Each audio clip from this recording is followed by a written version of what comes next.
Ayan guys, ay nandito na tayo sa ating sitawan. Ayan. Konti lang to guys, pero kailangan natin alagaan para may makuha tayong gulay. Pag may tinanim, may aanihin. Ayan. What's up guys, nandito tayo sa bukid at pupunta na naman tayo dun sa ating alagang baka at saka kalabaw. Maaga tayo pumunta dito dahil siyempre magpapabilad tayo ng mais. Magbibilad tayo ng mais kaya kailangan natin maaga tayo pumunta dito para makahabol pa tayo at makatulong sa paglatag ng mais. Ayan. At magkukumpay lang na naman tayo ng kakainin nila dito para may makain naman sila kahit papaano. Ayan guys. Yan, pwede na naman kayong maligo dito guys. Kasi mababaw lang to kaya okay na okay sa mga bata. At yun yung nandun yung malalim na parte. Kaya di tayo masyadong pumupunta dun. Kasi malalim. Dito lang tayo pumupunta kasi may mga bata tayong kasama nun.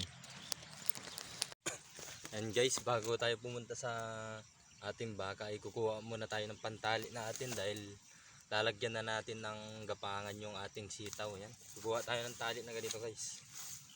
Pantali natin dun sa ilalagay nating gapangan ng ating sitaw.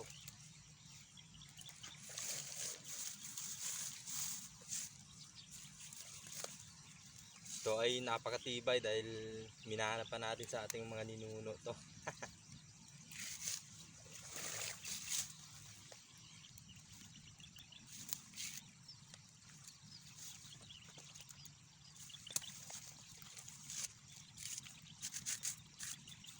So guys, tali yan.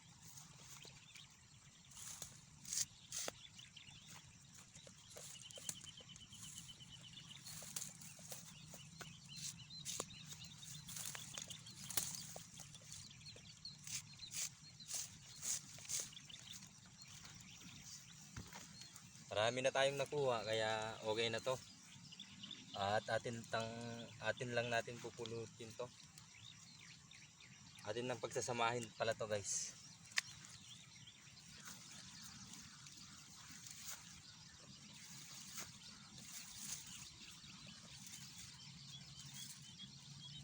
Yan guys, marami na rin to kaya okay na to. Punta muna tayo sa ating baka. At ayan guys, ay nandito na tayo sa ating baka. Ayan. Magkukumpay lang ako ng kakainin niya. Ayan guys. At ayan guys, dito lang tayo kukuha ng kumpay. Dito lang din sa malapit sa ating baka. Ayan lang guys.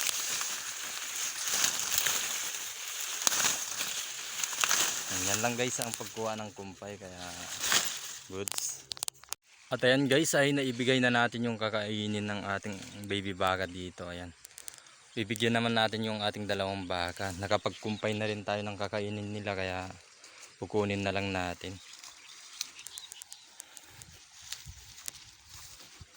Ito na yung para sa ating dalawang baka guys na malaki. Bibigay na natin. At ayan na nga guys, ay naibigay na natin yung kanilang pagkain. At ayun naman yung ating kalabaw guys.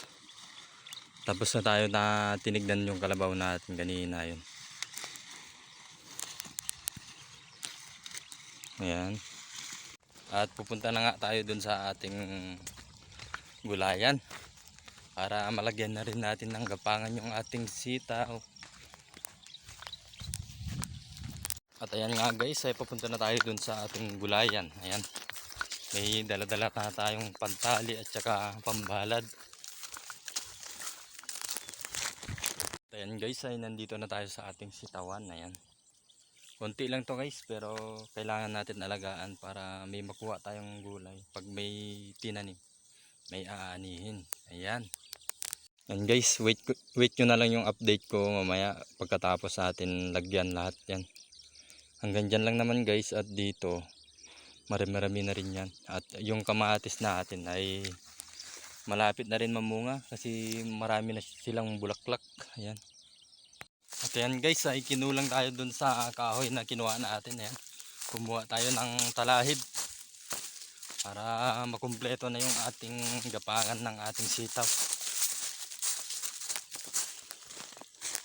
At ayan guys, ay tapos na yung ating project, kaya sobrang okay na kasi may balad na yung ating sitaw, may gapangan na sila. Ayan, natapos na rin tayo at nilinis ko lang konti yung ating kamatis, yung gilid-gilid lang niya.